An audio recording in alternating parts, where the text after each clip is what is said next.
वेलंपल्ली लिखित क्रमशः भाग 22। सौराष्ट्र आणि कर्नाटक देशात ह्या पक्षाच्या घरट्याविषयी गूढ लोककथा आहे। भारद्वाजाच्या घरट्यातील मुलायम अस्तरात संजीवनी काडी असते। त्या खोप्यातील काड्या जलप्रवाहात फेकल्या की इतर काड्याप्रमाणे प्रवाहाबरोबर वाहून जातात। मात्र संजीवनी काडी प्रवाहाविरुद्ध वाहू लागते। ह्या अलौकिक कथेचा उगम कसा झाला हे माहीत नाही, पण होतं काय, दरवर्षी शेकडो घरट्यांचा संजीवनी काडीसाठी विध्वंस केला जातो। आजी आणखी एका पाखराला अशुभ समजते, ती म्हणजे टिटवी। पुढे मी पक्षीशास्त्रज्ञ झाल्यावर कळलं की शिकाऱ्यांनीच ती कथा रचली। कारण काय, नदी किनारी एखादा आगंतुक माणूस दिसला तर ती ओरडू लागते, ते त्याला आपल्या घरट्यापासून दूर नेण्याकरता। पण तिचं ओरडणं धोक्याची सूचना समजून नदी किनारी सुस्त पडलेल्या सुसरी, कासव, पाण्यावर आलेली जंगली जनावरं पार धूम ठोकतात आणि शिकाऱ्याला निराश होऊन परतावं लागतं। पण ते पाखरू आहे मोठं धिटकुलं, शूर आणि भाग्यवान। तिने समुद्राचं पाणी चोचीने उपसल्याची कथा आहे।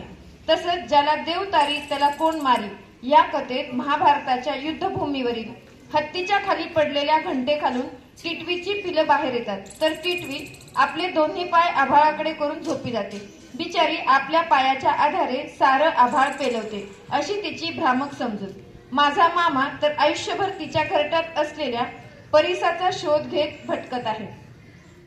शाळेला सुट्टी असली की मी माळकरी नात्याच्या रानातल्या घरी जाई। आत्या म्हणायची, अरे बघ देव, चिमण्या आल्या। त्या सुगरणी बाभळीच्या झाडावर पाण्याच्या आरशात पाहत घरटी बांधू लागायच्या। मी तहान भूक हरपून सुगरणीच्या खोप्याकडे पाहत बसायचा। आत्या गोड गळ्यात गाऊ लागे, पिले निजले खोप्यात जसा झुलता बंगला, तिचा पिलामध्ये जीव, जीव झाडाले टांगला। सुगरीन सुगरीन अशी माझी रे चतुर, तिने जन्माचा सांगाती, मी गण गंप्या नर। खोपा इवला इवला जसा गिलक्याचा कोसा, पाखराची कारागिरी जरा देख रे माणसा। तिची उलशीत चोच, तेच दात तेच ओठ, तुले दिले रे देवानं 2 हात 10 बोट। पुढं मोठं झाल्यावर वेद उपनिषद वाचली। यजुर्वेद वाचताना एका ठिकाणी थांबलो। तिथे लिहिलं होतं, सोमाय लवा ना लभते तत्वरष्ट्रे कौलिकान, म्हणजे सौम्य भावासाठी लावा पक्षाला पहा, कारागिरीसाठी बाया पक्षाकडे पहा। कोकणातील नारळ पोफळीच्या बागेतील लाल कौलारू घर मला फार आवडायची। भिंतीवर पोपट, चिमण्या आणि मोराची चित्र काढलेली। तिकडं बघताना कुणी भिरू झोपाळ्यावर बसून त्या बंगल्याला चित्र काढली पोपट चिमण्या मोरगो हे लोकगीत गोड आवाजात गुणगुणताना ऐकू येईल। मंडन मिश्र पंडिताचं घर शंकराचार्य शोधित होते, तर नगरवासिनी स्त्रियांनी पाणवठ्यावर आलेल्या शंकराचार्यांना सांगितलं की पिंजऱ्यात असलेल्या कीर मादी वेद हे स्वतः किंवा त्यांना दुसरे प्रमाण अपेक्षित आहे असा वाद करताना दिसतील ते मंडन पंडिताचं घर। म्हणजे ह्यावरून किरांगणा म्हणजे पोपटाची मादी, ती कशी असेल याचा विचार करताना उत्तर भारतातील एक कवी म्हणतो, मे बकरी करे गला काट जाय, तुई तुई तुई मैना करे सूख बैठ और खाय। यावरून पोपटाच्या मादीला किरांगणा म्हणजेच मैना म्हणायचं, कारण पोपटाच्या नर मादीच्या जोडीला राघू मैना म्हणतात। मैना म्हणजेच साळुंकी असाही अर्थ होतो। संत तुकारामांनी म्हटलं आहे, साळुंकी मंजूळ बोलत असे वाणी, शिकविला धनी वेगळाची। मोर हा तर कार्तिकेय स्वामीचं वाहन, जगातील हा सर्वात सुंदर पक्षी। पण समर्थ रामदासांनी म्हटल्याप्रमाणे जगी सर्व सुखी असा कोण आहे, तर हा मोर देखील सुखी नाही, तर त्याचे पाय कुरूप आहेत। आणि त्याचे पाय कसे कुरूप झाले त्याची ही एक लोककथा आहे। तर ते पाय साळुंकीनं काही दिवसाच्या बोलीनं उधार नेले होते, ते तिनं कधीच परत केले नाहीत। पावसाळ्यातील मोराचा टाहू ऐकून मोरोपंतांना केकावली हे काव्य स्फुरलं। गरुड पक्षी जरी भगवान विष्णूचं वाहन असला तरी त्याची प्रवृत्ती वैष्णवी नाही। शिकारी पक्षात तो सर्वात मोठा तर आहेच, पण शूरही आहे। पशुमध्ये जसा वाघ तसा सर्प गरुड पक्षांमध्ये श्रेष्ठ आहे। गरुड आणि सापाचं वैर सर्वांना परिचित आहे। सापाला वश करून घेण्याची विद्या गारुडी विद्या म्हणतात। ह्या विद्येनं सर्पदंश झालेल्या माणसाचं विष उतरविता येतं असं म्हणतात। हंसाच्या नीरक्षीर विवेकाबद्दलही खूप गैरसमज आहेत। हंसाचा नीरक्षीर विवेक या अलौकिक प्रवादाचा सत्यांश पाहण्यासाठी अमेरिकेतील काही विद्वानांनी संशोधन केलं आहे। वॉशिंग्टन येथील डॉक्टर कान्सस यांचं म्हणणं असं की तो जेव्हा काही खातो तेव्हा द्रव अंश त्याच्या चोचीतून बाहेर जातो व घन पदार्थ पोटात जातो. त्यांच्या मतानुसार दुधाचे तात्पर्य घन अंशाशी आहे.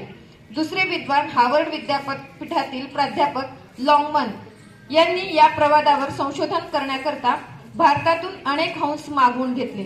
त्यांच्यावर प्रयोग करून हंसात अशा प्रकारची शक्ती नसल्याचा निर्वाळा दिला. The goose run Indian literature and art या ग्रंथाचा लेखक वोगेल हा सुप्रसिद्ध जर्मन पुरातत्वज्ञ वरील मतांना दुजोरा देतो. सायणाचार्य तैत्तिरीय ब्राह्मणात हंसाच्या निरक्षीर विवेक या लोकविलक्षण शक्तीवर प्रकाश टाकताना लिहितात की जलमिश्रित क्षीराच्या भांड्यात हंस जेव्हा आपली चोच घालतो तेव्हा त्याच्या मुखात असणाऱ्या आम्ल रसाशी संयोग होऊन क्षीर व पाणी वेगळे होते. परंतु जेव्हा आपण हंसाच्या खाद्य सवयीचं अवलोकन करू तेव्हा आढळून येईल की कमलनाल अथवा बीसतंतू हे हंसाचं आवडतं खाद्य. हंस त्यातील बीसतंतू ओढून खातात. बीसतंतू शुभ्र वर्णाचे असतात. मृणाल दंडातून एक प्रकारचा दुधासारखा रस निघतो. तो रस गोड असतो, त्यालाच क्षीर असेही म्हणतात. कमलनाल पाण्यात असतात, त्यात क्षीरतुल्य पांढरा रस असतो. हेच हंसाचं पाण्यातून क्षीर काढून पिणं. हंसाच्या निरक्षीर विवेकाचा आशय वरील प्रकारच्या विशेष क्रियेशी होता. कालांतरानं त्या क्रियेची उपेक्षा व विस्मरण होऊन क्षीर म्हणजे सामान्य दूध समजून हंस जलमिश्रित दुधातून दूध पृथक करतो, पाणी सोडून दूध पितो या लोकविलक्षण कल्पनेचा जन्म झाला. तो साऱ्या भारतीय वाङ्मयात दृढ झाला आहे. पक्ष्यासंबंधानं आणखी एक भ्रामक समजूत अशी आहे की पक्षी सारा दिवस चरल्यानंतर सायंकाळी घरट्याकडे परततात. माणसं जशी आपली घर बांधतात तशीच पाखरंही रात्रीच्या आसऱ्यासाठी घरटी बांधतात. वास्तविक पक्ष्यांना अशा तऱ्हेची बारमाही निवासाकरिता घरटी नसतात. फक्त विणीच्या हंगामातच ते आपली घरटी बांधतात. पिलं पंख फुटून उडू लागेपर्यंतच नर मादी खोप्याचा उपयोग करतात. बहुतेक मादीच घरट्यात राहते, नर बाहेर राहतो. पिले जाणती झाली की घरट्याचा त्याग करतात.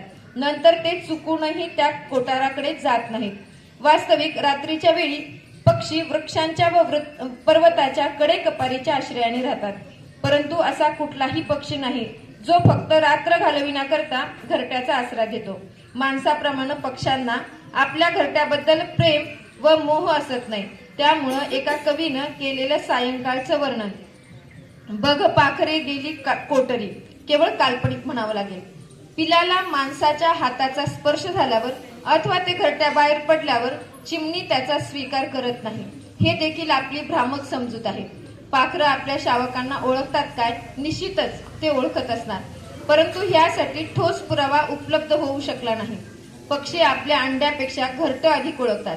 एखादं अंड घरट्यापासून दूरवर असलं तर पक्षी त्याचा स्वीकार करत नाहीत, पण एखादं कृत्रिम अंड घरट्यात ठेवलं तर पक्षींनी तिने संकोचपणे उभविते, कारण ते योग्य त्या ठिकाणी आहे म्हणून.